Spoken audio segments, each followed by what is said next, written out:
Movie की शुरुआत एक खतरनाक क्रिमिनल को दिखाने से होती है जो एक लाश को अपनी गाड़ी में डाल करके कहीं ले जा रहा था। तभी अचानक से कोई उसकी गाड़ी को दूर से शूट करता है, जिससे उसकी गाड़ी पंक्चर हो जाती है और रुक जाती है। इसके बाद वो बाहर निकलता है और डिक्की को खोलता है। डिक्की में उसने अपने विक्टिम को बांध करके रखा हुआ था। इसके बाद वो स्टेप करके अपने विक्टिम को मौत के घाट उतार देता है। फिर सामने से आ रही एक गाड़ी को रोकता है और उसमें बैठ जाता है। ये गाड़ी एक फादर की थी। फादर इस क्रिमिनल के हाथ में गन देख करके बुरी तरह से डर जाता है। फादर उसे कहता है कि तुम एक भटके हुए इंसान हो, भगवान तुम्हें राह दिखाएगा। तब वो क्रिमिनल कहता है कि अगर तुम्हें भगवान से इतना ही ज्यादा प्यार है तो ठीक है, मैं तुम्हें उसी के पास भेज रहा हूँ। इतना कहकर के वो फादर को भी गोली मार देता है, जिससे उसकी गाड़ी एक जगह पर जाकर के टकरा जाती है। फिर वो बाहर निकलता है और एक दूसरी गाड़ी से लिफ्ट मांगता है। उस गाड़ी को एक लड़की चला रही थी जिसका नाम था मैग्नोलिया। जब वो उसके हाथ में गन देखती है तो वहाँ से भागने लगती है,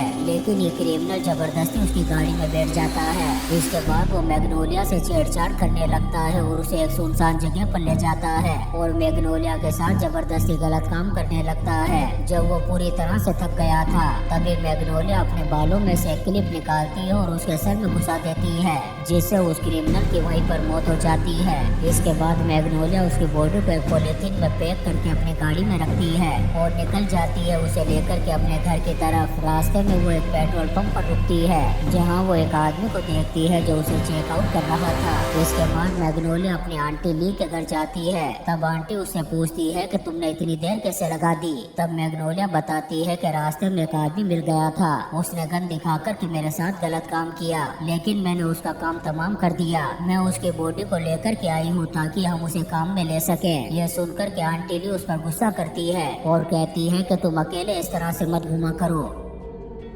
तब मैग्नोलिया बताती है कि यह आदमी थोड़ा बड़ा और ताकतवर था, इसलिए मैं इसका मुकाबला नहीं कर पाई। यह सुनकर के आंटी ने खुश हो जाती है कि बड़ा आदमी यानी ज्यादा मांस, जिसके जरिए से वो अपनी ज्यादा प्राइस बना कर के बेच सकती थी। आंटी ली अपने भाई लेरी से कहती है कि वो इस लाश को ठिकाने लगा दे। तब लेरी उसे ले जाकर के बेसमेंट में फेंक देता है। इसके बाद आंटी उसकी प्राइस बना कर के अपने भतीजी फोन के साथ डिलीवरी के लिए भेज देती है। फोन वो प्राइस एक आदमी को ले जाकर के दे देती है। तब वो आदमी कहता है कि आपकी पाइस इतनी ज्यादा स्वादिष्ट होती है कि हर कस्टमर इसे खाना चाहता है। तब फोन कहती है कि तभी तो हम एक्स्ट्रा स्टॉक रखते हैं। जब फोन वापस अपने घर की तरफ जा रही थी तभी रास्ते में उसे एक बॉबी नाम का बंदा मिलता है जो एक चोर था और न्यूयॉर्क से भाग करके यहाँ पर आया था। फोन उसके साथ फ्लर्ट करती है और बॉबी उससे इम्प्रेस हो जाता है। वो उससे कहती है कि हमारा घर बहुत बड़ा है, अगर तुम चाहो तो वहाँ पर रुक सकते हो। बॉबी भी उसके चंगुल में आकर के उसके घर पहुँच जाता है और किस करने लगता है।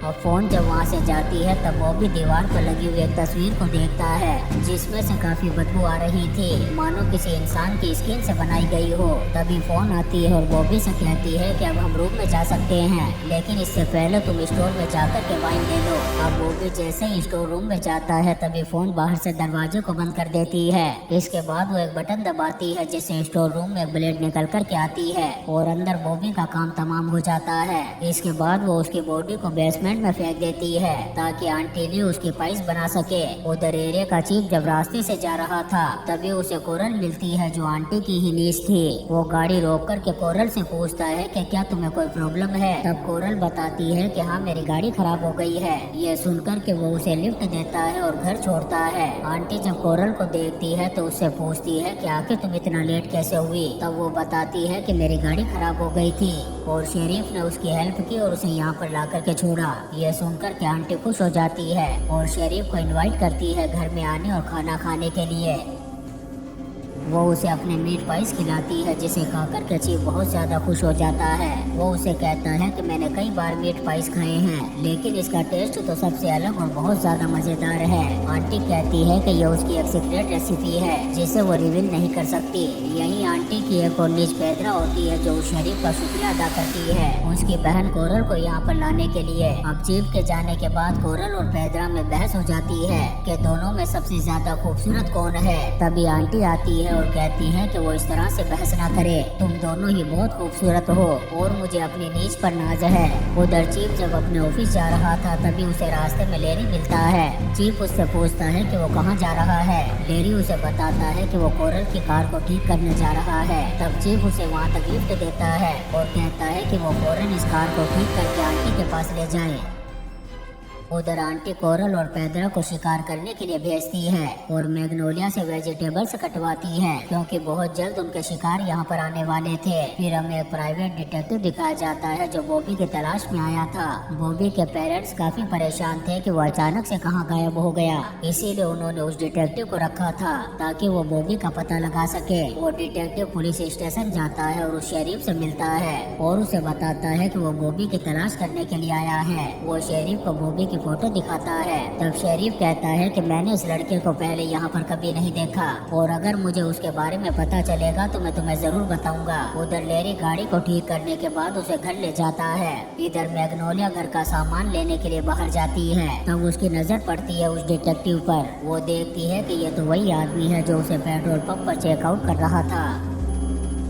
अब डिटेक्टिव जब मैग्नोलिया को देखता है तो उसके पास आकर के बात करने लगता है। तब मैग्नोलिया उसे अपने घर चलने के लिए कहती है। वो कहता है कि मेरा मन तो बहुत है लेकिन इस वक्त मैं किसी की इन्वेस्टिगेशन कर रहा हूँ और बताता है कि कुछ दिन पहले यहाँ पर बॉबी नाम का एक लड़का आया था जो अचानक से कहीं गायब हो गया। ये सुनकर के मैग्नोलिया समझ जाती है कि यह आदमी तो हमारे लिए खतरा बन सकता है, लेकिन इस वक्त वो उसे बगैर कुछ कहे यहाँ से चली जाती है। उधर पेद्रा और कोरल अपना शिकार ढूंढने में लगी हुई थी। तभी उन्हें कुछ म्यूजिशियन आते हुए दिखाई देते हैं। तब वो उन्हें ही अपना शिकार बनाने का फैसला करती है। वो दूर से उनकी गाड़ी के टायर पर शूट करती है जिससे टायर फट जाता है और उनका एक्सीडेंट होते होते बचता है। वो चारों बाहर निकल कर के सोचने लगते हैं कि अब वो यहाँ से कहाँ जाएंगे। तभी पेद्रा और कोरल वहाँ पर आ जाती है। उन्हें देख कर के ये चारों बहुत ज्यादा इम्प्रेस हो जाते हैं। वो दोनों उनसे कहती है कि तुम टेंशन मत करो, हमारा घर पास ही में है, तुम चाहो तो वहाँ पर रात गुजार सकते हो।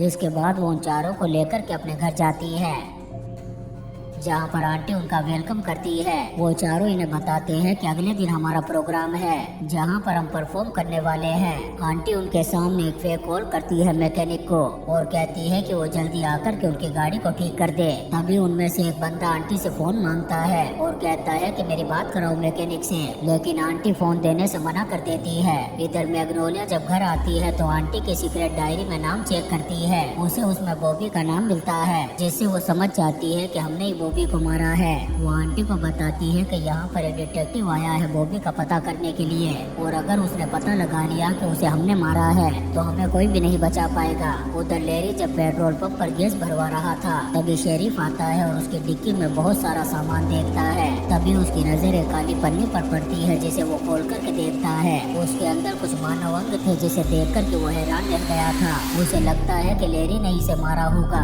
इसलिए वो उसे अरेस्ट कर लेता है। उधर वो डिटेक्टिव एक आदमी के पास पहुंचता है जो वहीं पर रहता था। वो उसे बॉबी की फोटो दिखाता है और पूछता है कि क्या तुमने इसे कहीं देखा है। तब वो आदमी बताता है कि हाँ, मैंने इसे फोन के साथ देखा था गाड़ी में जाते हुए। डिटेक्टिव पूछता है कि फोन कौन है। तब वो बताता है कि वो आंटी ली की नीज है और वो उसे उसका एड्रेस भी देता है। उधर आंटी रात को खाना लेकर के आती है और अपनी नीज के साथ डिनर करती है। आंटी मैग्नोलिया से कहती है कि वो बेबी को लेकर के आए। बेबी एक बड़ी बच्ची थी लेकिन उसका दिमाग छोटा था, इसलिए वो बच्चों की तरह बर्ताव कर रही थी। मैग्नोलिया उसे लेकर के आती है, फिर ये सब साथ बैठ कर के डिनर करते हैं। उधर शेरिफ लेरी से पूछताछ कर रहा था कि ये किसके अंग है और इसे तुमने क्यों मारा। तब लेरी बताता है कि उसे कोई भी इंसान प्यार नहीं करता, इसलिए मैंने इसका मर्डर किया है। दरअसल लेरी इल्जाम अपने ऊपर ले लेता है ताकि उसकी फैमिली को कोई प्रॉब्लम ना हो। वहीं शेरिफ को लगता है कि शायद ये बॉबी के पार्ट्स हैं। उधर डिनर खत्म करने के बाद मैग्नोलिया बॉबी को रूम में छोड़ कर के आती है। तब एक म्यूजिशियन बेबी को देख कर के हंसता है। इससे उन सभी लड़कियों को बहुत बुरा लगता है और पेद्रा गुस्सा होकर के यहाँ से चली जाती है। तब वो म्यूजिशियन पीछे जाता है पेद्रा को मनाने के लिए। इधर मैग्नोलिया दूसरे बंदे को अपने साथ लाती है बेबी का रूम दिखाने के लिए। तभी उसकी नजर पड़ती है जंजीर पर। तब मैग्नोलिया से पूछता है कि ये सब क्या है।